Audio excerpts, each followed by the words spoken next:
में हमने पढ़ा था रासायनिक समीकरण। रासायनिक समीकरण क्या होते हैं और उन्हें कैसे संतुलित किया जाता है। आज हम पढ़ेंगे रासायनिक अभिक्रिया के प्रकार कि रासायनिक अभिक्रिया कितने प्रकार की होती हैं।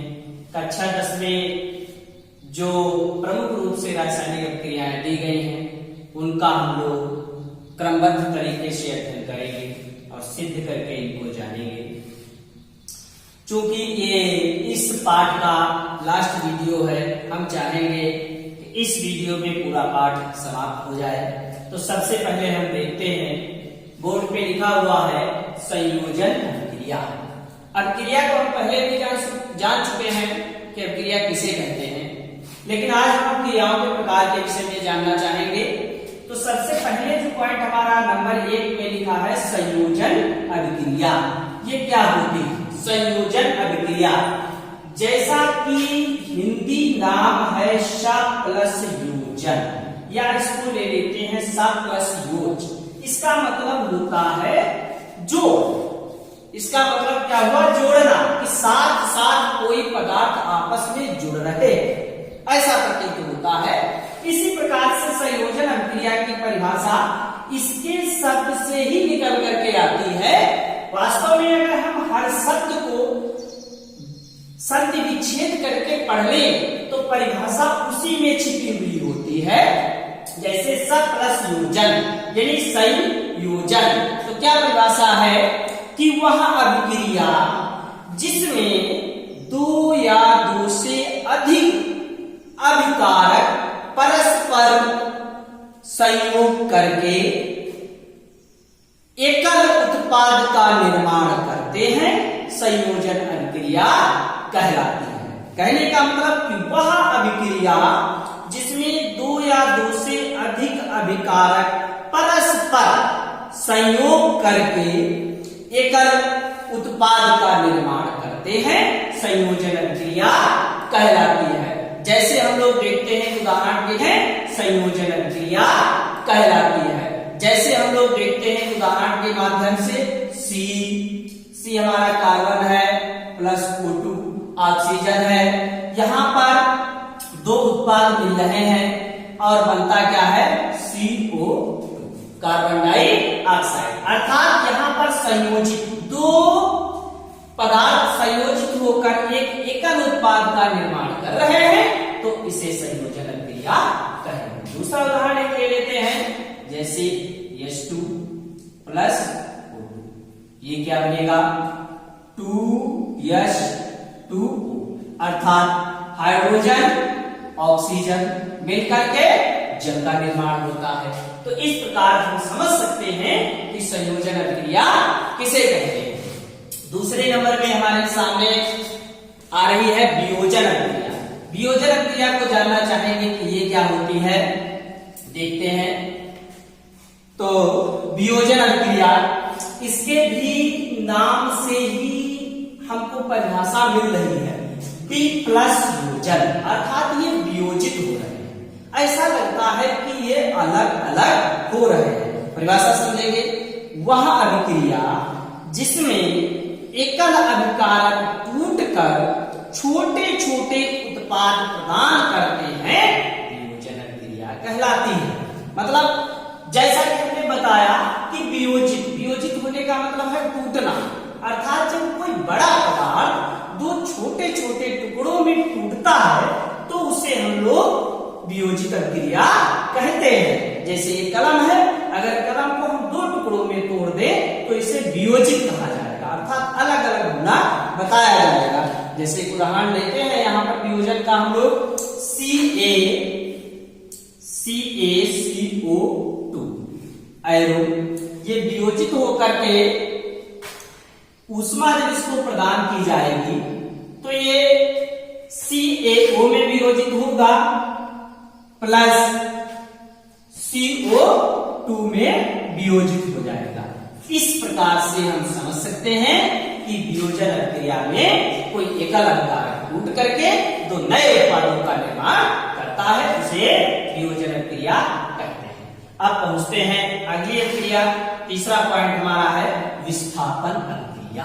जैसा इसका नाम है विस्थापन। विस्थापन का मतलब ये हुआ कि कोई न कोई इसमें हट रहा होगा, विस्थापित हो रहा होगा। जैसा इसका नाम है क्या है कि जिस अभिक्रिया में किसी तत्व को विस्थापित कर दिया जाता है, जिस अभिक्रिया में किसी तत्व को विस्थापित कर दिया जाता है अथवा हटा दिया जाता है, विस्थापन अभिक्रिया कहलाती है।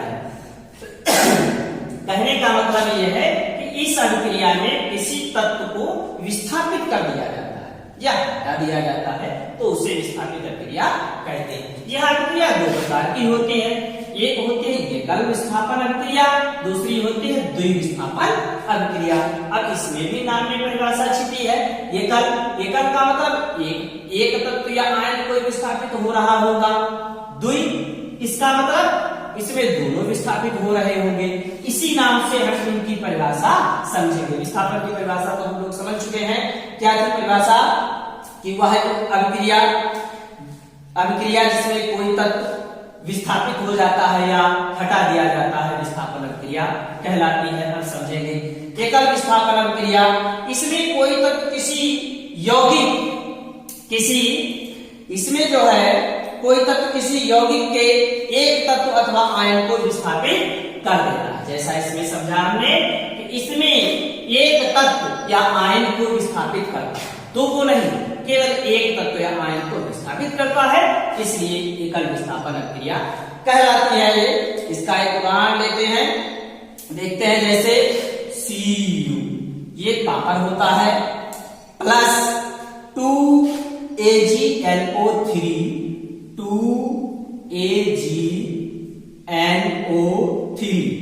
ये होता है सिल्वर नाइट्रेट। एरो 2Ag क्या बना 2Ag silver plus Cu NO3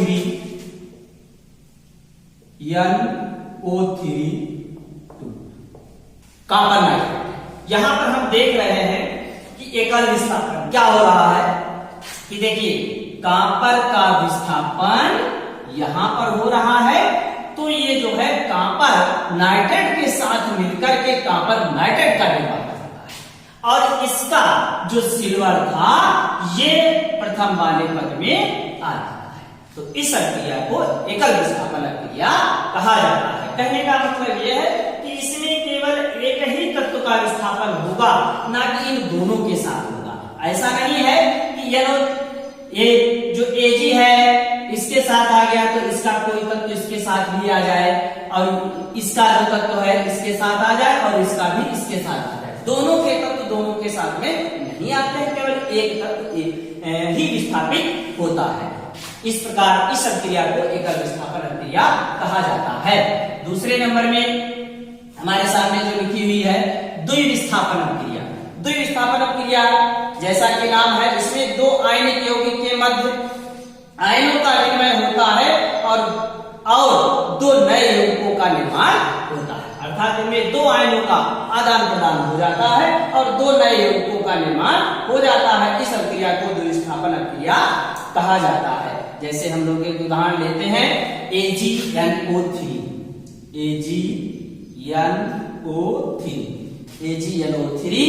plus NaCl arrow क्या बनेगा AgCl plus NaNO3 plus NaNO3। क्या देखने को मिल रहा है परिभाषा के अनुसार कि दो आयन विस्थापित हो रहे हैं। कैसे कि Ag जो है यहां पर आ गया और इसका Cl यहां हो गया, यानी कहने का मतलब यहां से ये और यहां से ये विस्थापित हो गया।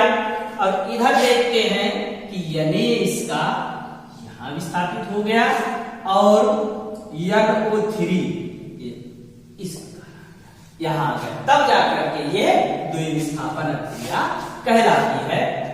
तो कहने का मतलब है कि इसमें दो आयनिक यौगिकों के मध्य आयनों का विनिमय होता है और दो नए यौगिकों का निर्माण होता है। यह अभिक्रिया विशेषकर जलीय विलयन में होती है। अगर पूछा जाता है कि जो स्थापन क्रिया किसमें होती है तो हम ध्यान रखेंगे कि यह अभिक्रिया जलीय विलयन में होती है। अगली अभिक्रिया के लिए हम लोग ऊपर देखते हैं कि हमारे पास कौन सी अभिक्रिया है। नाम लिखा है ऊष्मा शोषी अभिक्रिया। ये क्या होती है ऊष्मा शोषी अभिक्रिया? ऊष्मा शोषी अभिक्रिया के विषय में जानेंगे। जैसा कि इसका नाम है ऊष्मा शोषी।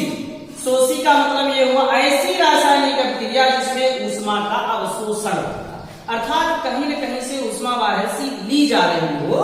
कहने का मतलब अभिक्रिया प्रारंभ होने के पहले कुछ ऊष्मा की आवश्यकता होगी तो उस अभिक्रिया को ऊष्मा शोषी अभिक्रिया कहा जाएगा।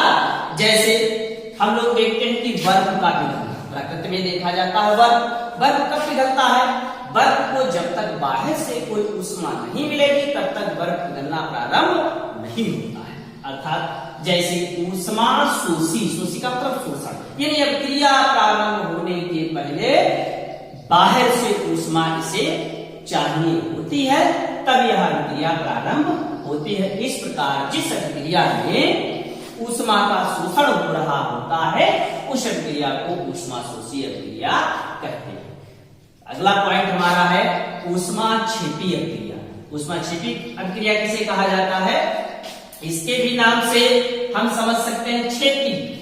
क्षेपी का मतलब ये हुआ कि वे अभिक्रियाएं जिनमें ऊष्मा मुक्त होती है ऊष्मा क्षेपी कहलाती है। कहने का मतलब इसमें अभिक्रिया शुरू होने से पहले ऊष्मा की आवश्यकता हुई थी और इसमें होता है ऊष्मा मुक्त होती है। जब अभिक्रिया होती है तो ऊष्मा जो है मुक्त हो जाती है, यानी वायुमंडल के लिए मुक्त हो जाती है छुट्टी। जैसे उदाहरण इसमें लेते हैं सी हमारा कार्बन है प्लस O2। जब कार्बन को ऑक्सीजन मिलेगी तो क्या बनेगा? CO2, कार्बन डाइऑक्साइड गैस बनेगी प्लस ऊष्मा, प्लस क्या मिलता है? ऊष्मा। तो इस प्रकार कह सकते हैं कि उस अभिक्रिया को ऊष्मा क्षेपी अभिक्रिया कहते हैं जिसमें ऊष्मा मुक्त होती है, तो ये ऊष्मा क्षेपी अभिक्रिया कहलाती है। अगला पॉइंट है ऑक्सीकरण अभिक्रिया या उपचयन अभिक्रिया। यह अभिक्रिया क्या होती है? इस अभिक्रिया में ऑक्सीजन की वृद्धि होती है और इलेक्ट्रॉन का ह्रास होता है। ऑक्सीकरण अभिक्रिया या उपचयन अभिक्रिया कहलाती है। कहने का मतलब यह है कि ऑक्सीजन की वृद्धि और इलेक्ट्रॉन का ह्रास हो रहा है, ऐसी अभिक्रिया को ऑक्सीकरण अभिक्रिया कहते हैं। अच्छा, ऑक्सीकरण अभिक्रिया कहा जाता है। दूसरे नंबर में लिखी हुई है अपचयन अभिक्रिया।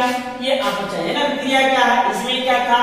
ऑक्सीजन की वृद्धि हो रही थी और इलेक्ट्रॉन का ह्रास हो रहा था। इसके विपरीत इसमें चले जाइए, इसमें जो है ऑक्सीजन की कमी हो रही होगी और इलेक्ट्रॉन में वृद्धि हो रही होगी, तो उसे अपचयन अभिक्रिया कहते हैं। इन दोनों से मिलकर एक अभिक्रिया और होती है जिसका नाम होता है रेडॉक्स अभिक्रिया। क्या होता है नाम? रेडॉक्स अभिक्रिया। ये क्या होती है? कई बार ये पूछी गई है कि रेडॉक्स अभिक्रियाएं क्या होती हैं। देखिए, रेडॉक्स अभिक्रिया उस अभिक्रिया को कहते हैं जिसमें अपचयन और उपचयन दोनों अभिक्रिया साथ साथ हो जाती हैं, उस अभिक्रिया को रेडॉक्स अभिक्रिया कहा जाता है। एक उदाहरण के माध्यम से इसको हम रेडॉक्स अभिक्रिया को थोड़ा और विस्तृत रूप से समझ लेते हैं, जिससे आगे हमें और इसकी जानकारी प्राप्त हो जाएगी। कहने का मतलब यह है कि जब एक पदार्थ का ऑक्सीकरण, उपचयन तथा एक पदार्थ का अपचयन हो रहा हो तो ऐसी अभिक्रिया को ऑक्सीकरण अपचयन अभिक्रिया या रेडॉक्स अभिक्रिया कहा जाता है। जैसे एक उदाहरण हमारे सामने है CuO plus H2, CuO plus H2 arrow